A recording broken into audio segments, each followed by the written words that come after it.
Hello friends, welcome back to my YouTube channel. അപ്പം എൻ്റെ ചാനലിലെ പുതിയൊരു വീഡിയോയിലേക്ക് എല്ലാവർക്കും സ്വാഗതം.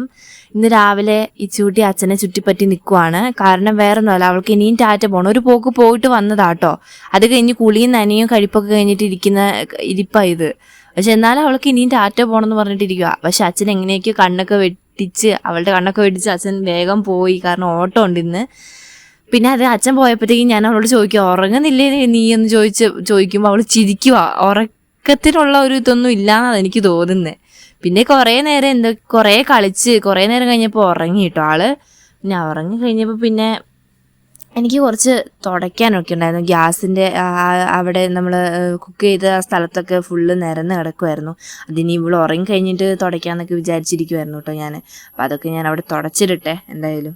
ഈ പിള്ളേരൊക്കെ ഉള്ള വീട്ടിൽ ഞാനിങ്ങനെ കേട്ടിട്ടുണ്ട് കേട്ടോ, ചില അമ്മമാരിങ്ങനെ പറയുന്നത്, കുട്ടികൾ ഉറങ്ങുന്ന സമയത്ത് നിങ്ങൾ എന്തെങ്കിലും പണിയെടുത്തോ, എഴുന്നേറ്റ് കഴിഞ്ഞാൽ ചിലപ്പോൾ പണിയൊന്നും എടുക്കാൻ പറ്റത്തില്ല എന്നൊക്കെ കേട്ടിട്ടുണ്ട്. ശരിയാണ്, ഒരു കണക്കിന് നോക്കുമ്പോൾ അത് ശരിയാണ്, ഒരു കണക്കിന് നോക്കുമ്പോൾ തെറ്റുമാണ്. കാരണം നമ്മൾ കുട്ടികളെ ഉറങ്ങുന്ന സമയത്ത് അമ്മമാർക്ക് കുറച്ചൊക്കെ റെസ്റ്റ് എടുക്കാൻ പറ്റുള്ളൂ. ആ സമയത്ത് പണിയെടുത്തുകൊണ്ട് ഇന്ന് കഴിഞ്ഞാൽ നമുക്ക് റെസ്റ്റ് എടുക്കാൻ പറ്റില്ല. പിന്നെ കുട്ടികളെ എഴുന്നേറ്റ് കഴിഞ്ഞാൽ പിന്നെ അവരുടെ പുറകെ ഓട്ടവും ബഹളമൊക്കെ ആയിരിക്കും. അപ്പോൾ മാക്സിമം നമുക്ക് ചെയ്യേണ്ട പണികളൊക്കെ കുറച്ച് ചെയ്തു വെക്കാം. പിന്നെ അത് കഴിഞ്ഞ് ഇച്ചിരി നേരം റെസ്റ്റ് എടുക്കുക. നമുക്ക് റെസ്റ്റ് വേണ്ടേ? 24 മണിക്കൂർ ഇങ്ങനെ പണി ചെയ്തുകൊണ്ടിരിക്കാൻ പറ്റത്തില്ലല്ലോ. നമ്മൾ അമ്മമാർ ഈ ഫുൾ എൻഗേജ്ഡായിരിക്കുന്ന ടൈമാണ് ഈ കുട്ടികളുടെ കൂടെ ഇരിക്കുന്ന സമയത്ത്. അപ്പോൾ ഇവർ ഉറങ്ങി കഴിയുമ്പോൾ ഇച്ചിരി നേരം റെസ്റ്റ് എടുക്കാൻ ശ്രമിക്കുക. ഞാൻ ശരിക്കും അങ്ങനെയാണ് കേട്ടോ. എനിക്ക് ഇച്ചിരി റെസ്റ്റ് എടുക്കാൻ പറ്റുന്ന സമയത്തൊക്കെ ഞാൻ റെസ്റ്റ് എടുക്കാറുണ്ട്. അത്യാവശ്യം ചെയ്യേണ്ട പണിയൊക്കെ ഞാൻ ചെയ്തു വെക്കും. പിന്നെ അത് കഴിഞ്ഞ് പിന്നെ ബാക്കി പാത്രം കഴുകലൊക്കെ ഉണ്ടെങ്കിൽ ഞാൻ അവിടെ അങ്ങ് ഇടും. പിന്നെ ഞാൻ പാത്രം കഴുകുള്ളൂ. അത്യാവശ്യം വൃത്തിയായിട്ടിരിക്കേണ്ട സ്ഥലത്തൊക്കെ ഞാൻ അത്യാവശ്യം വൃത്തിയാക്കിയിടും. അതായത് ആൾക്കാർ കാണുന്ന സ്ഥലത്തൊക്കെ ഞാൻ കുറച്ച് വൃത്തിയാക്കിയിടും. പിന്നെ ബാക്കി പാത്രം കഴുകലൊന്നും ആരും ഇങ്ങനെ കാണില്ലല്ലോ. പിന്നെ ഇവിടെ അങ്ങനെ ആരും വരത്തില്ല, അങ്ങനെ ആരും അധികം ആൾക്കാരൊന്നും വരത്തില്ലല്ലോ. അതുകൊണ്ട് പിന്നെ കുറച്ച് പണിയൊക്കെ പെൻഡിങ് ആയിട്ട് ഇടും. പശുവിനെ തിറ്റുന്നൊരു ചേച്ചി വന്നപ്പോൾ ആ ചേച്ചിയോട് ഞാൻ എന്തോ പറഞ്ഞതാട്ടോ അത് കഴിഞ്ഞൊരു 11 മണിയൊക്കെ ആയപ്പോഴത്തേക്കും വിശന്നിട്ടൊന്നുമല്ല, വെറുതെ ഒരു ഷോയ്ക്ക് കേട്ടോ ഒരു ബ്രെഡ് ഇന്നലെ അച്ഛൻ കൊണ്ടുവന്നിട്ടുണ്ടായിരുന്നു. അതെനിക്ക് ഭയങ്കരമായിട്ട് ഇഷ്ടപ്പെട്ടപ്പോൾ ഒന്നെടുത്ത് കഴിക്കാമെന്ന് വിചാരിച്ചു. അപ്പോൾ അതെടുത്ത് കഴിച്ചു കേട്ടോ. അത് കഴിഞ്ഞ് ഇച്ചിരി നേരം നടുവ് നിവർത്തി ഒന്ന് കിടന്നപ്പോഴത്തേക്കും ഉണ്ട് ഇച്ചൂടി ചാടി പിടച്ച് എഴുന്നേറ്റ് നിൽക്കുന്നു. എന്നെ നോക്കി ചിരിക്കുന്നുണ്ട് അവള്. എന്താ ചെയ്യുക, ഇനിയിപ്പോൾ ഉറങ്ങണമെങ്കിൽ ഇനി കുറച്ച് സമയം എടുക്കും. ഇതിപ്പോൾ ഇച്ചൂട്ടിയുടെ സ്ഥിരം പരിപാടിയാണ് ഈ ജനലിൻ്റെ മുകളിൽ കയറി നിൽക്കുക എന്നുള്ളത്. കട്ടിൽ എന്തായാലും ജനലിനോട് അടുപ്പിച്ച് ഇടാതിരിക്കാൻ പറ്റത്തില്ല, അതുകൊണ്ട് ഇടുന്നു.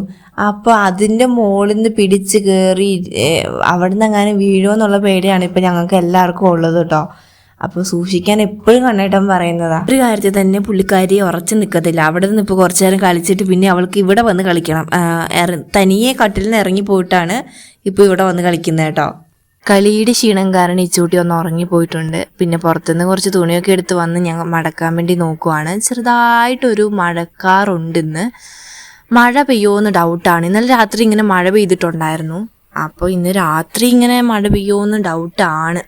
മൂടിക്കെട്ടി നിൽക്കുന്നുണ്ട്. അപ്പോൾ എന്തായാലും ഞാൻ തുണിയൊക്കെ മടക്കി വെച്ചിട്ടുണ്ട്. ഞാൻ പുറത്തേക്ക് ഇറങ്ങി നോക്കിയപ്പോഴത്തേക്കും ഓമക്കായ മരത്തിൽ കുറേ ഓമക്കായ ആയിട്ടുണ്ട് കേട്ടോ. പിന്നെ സൈഡിലായിട്ട് ഞങ്ങളുടെ വീടിൻ്റെ സൈഡിലായിട്ട് കുമ്പളങ്ങയുണ്ട്. അപ്പോൾ കുമ്പളത്തിലും കുറേ 2-3 എണ്ണം കുമ്പളങ്ങയുണ്ട്. ഇവിടെ പിന്നെ ആർക്കും കുമ്പളങ്ങയൊന്നും ഇഷ്ടമല്ല. ഞാൻ പറഞ്ഞിട്ട് കുറച്ച് ലേറ്റായിട്ടാണ് വന്നേ. അപ്പോൾ അതിന് ഞാൻ ദേഷ്യപ്പെട്ടിരിക്കുമായിരുന്നു. അപ്പോൾ അത് സോൾവ് ആക്കാൻ നോക്കുക കേട്ടോ. പിന്നെ ഉള്ളിൽ നിന്ന് ഒരാൾ ഈ കണ്ണേട്ടൻ്റെ ശബ്ദം കേട്ടപ്പോഴത്തേക്കും ഓടി വരുന്നുണ്ടായിരുന്നു. പിന്നെ കണ്ണേട്ടൻ്റെ മേത്ത് കയറി കേട്ടോ. ഇതന്നെയാണ് സ്ഥിരം കാഴ്ച. അത് കഴിഞ്ഞ് പിന്നെ കണ്ണേട്ടൻ പോയി, പിന്നെ മേലൊക്കെ കഴുകി അങ്ങനെ ഞങ്ങൾ ചായ കുടിച്ച്. പിന്നെ അത് കഴിഞ്ഞ് കുറച്ച് നേരം കഴിഞ്ഞപ്പോൾ ഞങ്ങൾക്ക് ഉറക്കം വന്നപ്പോഴത്തേക്കും കുറച്ച് ഫുഡൊക്കെ കഴിച്ചു. പിന്നെ ഞങ്ങൾ കിടക്കാൻ വേണ്ടി നോക്കിയപ്പോഴത്തേക്കും ഇച്ചൂട്ടി ഉറങ്ങുന്നേ ഇല്ല. ഇച്ചൂട്ടിക്ക് കളിക്കണം. അപ്പോൾ കളിജ്വരം കയറിയിരിക്കുമായിരുന്നു. ഞങ്ങൾ വിചാരിച്ചിരുന്ന കുറച്ച് നേരം കളിക്കട്ടെ. എന്തായാലും ഇന്നത്തെ ഡേ എൻ്റെ ഇത്രയേ ഉള്ളൂ. അപ്പോൾ എല്ലാവരും എൻ്റെ ചാനലൊന്ന് സബ്സ്ക്രൈബ് ചെയ്യുക, ലൈക്ക് ചെയ്യുക, ഷെയർ ചെയ്യുക. അപ്പോൾ എല്ലാവരും എന്നെ സപ്പോർട്ട് ചെയ്യുക. Okay, thank you.